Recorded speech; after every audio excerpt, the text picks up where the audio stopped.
In 1974, the US government gambled $4 billion on the most insane, highly classified, and seemingly impossible intelligence operation in history. The target? Stealing a 3,000-ton Soviet nuclear submarine directly from the bottom of the Pacific Ocean, right under the nose of the enemy's active intelligence fleet. Their cover was an eccentric billionaire. Their tool was a colossal steel claw hidden inside the hollow belly of a massive custom-built ship. But when that submerged doomsday weapon was just thousands of feet from the surface, the steel claw violently shattered. This was not a rescue mission. This is the top-secret, declassified file on Project Azorian.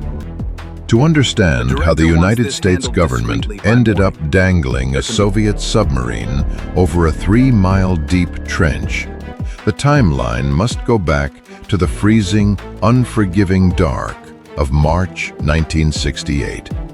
Somewhere in the vast, empty expanse of the North Pacific, a Soviet Gulf-class ballistic missile submarine, designated K-129, vanished without a trace.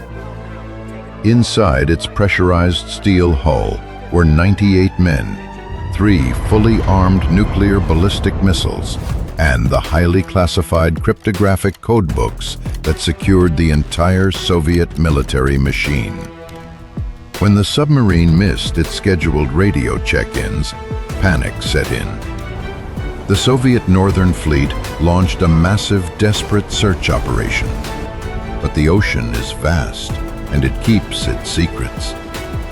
After weeks of fruitless searching in the freezing waters, blinding fog, and crushing waves, the Soviet High Command finally gave up. They declared the K-129 lost to the deep, assuming its final resting place would remain a ghost story forever. But the Americans were listening. While the Soviet Navy blindly searched the surface, a highly classified network of underwater acoustic sensors, known as the Sound Surveillance System, or SOSUS, had captured a unique acoustic signature weeks earlier. It was a single, violent underwater event, followed by a low-frequency, terrifying rumble. By calculating the minute differences in the time the sound waves reached different hydrophones scattered across the Pacific, Western intelligence analysts did what the Soviets could not. They pinpointed the exact resting place of the K-129. The submarine lay 16,000 feet below the surface, sitting in absolute darkness on a flat, barren desert of underwater sediment. At that depth, the water pressure is a crushing 7,000 pounds per square inch. To put that into perspective, at that depth, a standard military submarine would crumple like an aluminum can, and the human body would be instantly flattened. To the Central Intelligence Agency, this was not a tragic shipwreck. It was the intelligence opportunity of the century. If they could somehow raise that submarine from the ocean floor, they would gain access to intact Soviet nuclear warheads, the design of their propulsion systems, and most importantly, the cryptographic equipment that would allow the West to decode Soviet military communications in real time. It had the potential to decisively tilt the balance of the entire Cold War. But the engineering problem was seemingly insurmountable. No one had ever recovered anything weighing more than a few tons from such an abyssal depth. The K-129 weighed nearly 3,000 tons. The agency needed a cover story. They needed a lie so grand, so spectacularly expensive, and so public that no foreign adversary would dare question its legitimacy. They found their perfect partner in the eccentric billionaire Howard Hughes. Known for his reclusive lifestyle, immense wealth, and obsession with cutting-edge technology, Hughes agreed to front the operation. The public was fed a brilliant deception. Hughes was building a revolutionary deep-sea mining vessel called the Hughes Glomar Explorer. The official story was that this massive ship was strictly designed to mine manganese nodules, valuable mineral deposits resting on the deep ocean floor. To make the lie impenetrable, the CIA hired genuine marine biologists, oceanographers, and mining experts, many of whom worked their entire contracts having absolutely no idea they were a front for a massive espionage operation. The construction of the Hughes Glomar Explorer was a dark engineering marvel. It was dominated by a towering derrick that stood over 200 feet tall. But the true secret lay at the heart of the ship, a massive hollow bay known as the Moon Pool. It was designed with heavy steel doors that could be opened from the bottom to allow a giant mechanical capture vehicle to descend into the ocean. This capture vehicle, nicknamed Clementine, was essentially a colossal steel claw designed with curved arms that would wrap perfectly around the cylindrical hull of the sunken Soviet submarine, swallowing it completely hidden from the outside world. By the summer of 1974, the Hughes Glomar Explorer arrived at the recovery site, roughly 1,500 miles northwest of Hawaii. But as the crew prepared to lower the massive claw into the deep, a chilling realization washed over the command deck. They were not alone. The Soviets, deeply suspicious of the sudden American interest in a seemingly barren stretch of the Pacific, had dispatched an intelligence-gathering ship, the Chazma, to actively monitor the Glomar Explorer. For days, the Soviet ships circled the American vessel like sharks, sometimes coming close enough for the crews to lock eyes through binoculars. Soviet helicopters aggressively buzzed the derrick, taking high-resolution photographs of the decks. The psychological tension on board the Glomar Explorer was suffocating.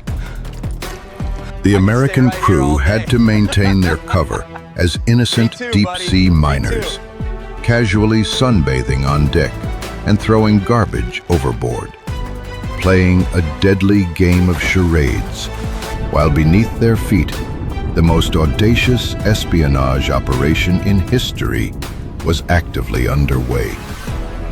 Down in the freezing black depths, 3 miles below the surface, Clementine finally reached its target. The live camera feeds on board the Glomar Explorer showed the ghostly silhouette of the K-129 emerging from the darkness of the seabed. The submarine was heavily damaged, its hull fractured from the initial disaster, but it was remarkably intact. The engineers watched in breathless silence as the giant steel arms of Clementine slowly aligned with the submarine's hull. With a series of heavy mechanical thuds, Clementine made contact. The claw closed around the ancient Soviet submarine, its heavy steel fingers digging deep into the silt and gripping the rusted metal. On board the ship, the heavy winches began to turn. The strain on the ship's engines was immense, pushing the vessel's structural limits to the absolute edge. Slowly, foot by agonizing foot, the K-129 began its long journey back to the surface. For several days, the recovery went smoothly, and the tension began to ease. Then, halfway to the surface, the impossible happened. Deep underwater, a massive, violent shudder ripped through the recovery assembly. The high-tensile steel used to construct the fingers of the claw, subjected to the extreme cold of the deep ocean and the intense lateral forces of the submarine's weight, had developed microscopic fractures. Under the immense tension, several of the heavy steel fingers violently snapped. The sudden loss of structural integrity caused a catastrophic chain reaction. As the engineers watched the underwater monitors in pure horror, the main body of the Soviet submarine began to break apart. The aft section of the K-129, which contained the highly coveted code room, the cryptographic machines, and 2 of the nuclear ballistic missiles, slipped from the broken grasp of the claw. The massive chunk of metal tumbled backward, plunging through the water column and disappearing into the blackness, crashing back down onto the ocean floor 3 miles below. The sudden loss of millions of pounds of weight sent a violent shockwave up the pipe string, causing the Glomar Explorer to rock violently on the surface. A sudden paralyzing fear gripped the American crew. Did the impact of the falling submarine detonate the nuclear warheads on the seabed?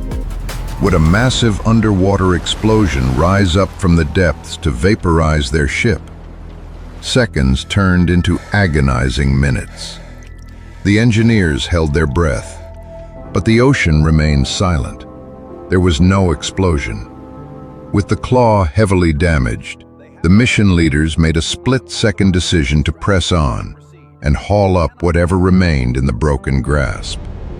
When the broken bow of the submarine finally entered the moon pool of the Glomar Explorer, the heavy steel doors beneath the ship closed, sealing the prize inside.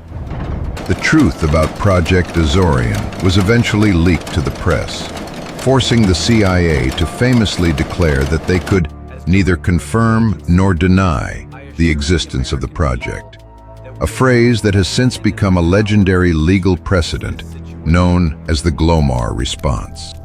Officially, the U.S. government claims that after gambling $4 billion and risking World War III, all they pulled up was a mangled piece of the bow and the bodies of 6 Soviet sailors.